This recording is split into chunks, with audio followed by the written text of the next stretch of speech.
The clock struck 2:17 in the morning when Noah's world changed forever. He lay in bed, staring at the ceiling, when he heard it. A slow, deliberate creak echoing through the house. The basement door had opened by itself. Noah felt his blood turn to ice. The temperature in his bedroom dropped noticeably, as if something cold had crept up from below.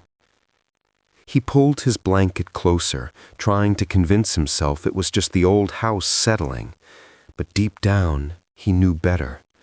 Something about that door felt wrong, terribly wrong. Minutes passed like hours as Noah listened to the silence. But it wasn't really silence, was it? There was something else, a presence. The basement felt occupied, as if someone or something was waiting down there in the darkness. His rational mind screamed at him to stay in bed, to ignore whatever was happening below, but the house had already decided otherwise. Noah's feet touched the cold hardwood floor before he realized he was moving. Each step toward the basement felt heavier than the last, as if invisible hands were trying to pull him back, but something stronger was drawing him forward. The basement door stood wide open, revealing nothing but impenetrable darkness beyond. He flicked on the light switch and began his descent. Each stair groaned under his weight, as if the house was whispering his arrival to whatever waited below. The air grew colder with every step, and Noah could see his breath forming small clouds in the frigid atmosphere. The basement walls told a story of desperation. They were covered in scratches, deep gouges in the concrete that weren't random or accidental. They were intentional, as if someone had tried to claw their way out of this underground prison. Noah's hands trembled as he traced one of the marks with his finger. At the far end of the basement sat a single room.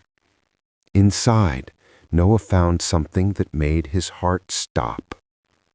Just a chair, positioned perfectly in the center, facing the wall.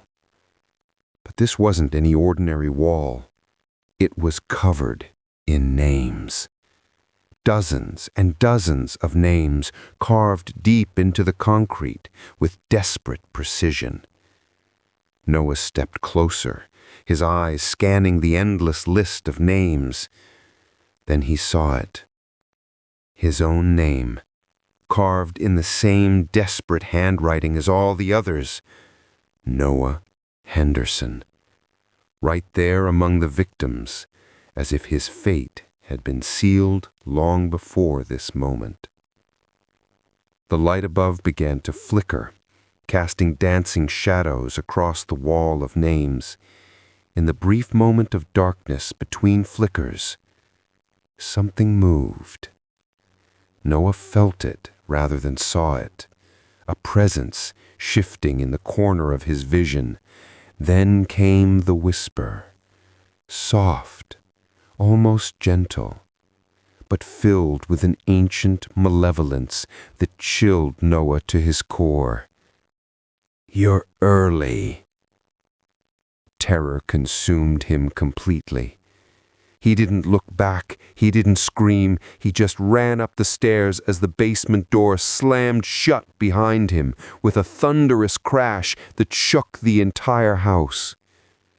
Noah collapsed in his bedroom, gasping for air, his heart pounding so hard he thought it might burst. When morning came, Noah gathered enough courage to return to the basement. The door opened easily, revealing nothing but clean concrete walls. The room was gone. No chair, no names, no scratches.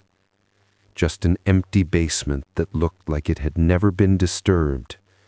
But the clock in the hallway still read 2:17 in the morning, its hands frozen in time. And upstairs, carved in his bedroom wall where it hadn't been before.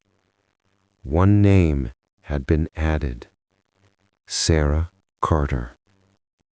The house had chosen its next victim, and Noah realized with growing horror that he was no longer the prey.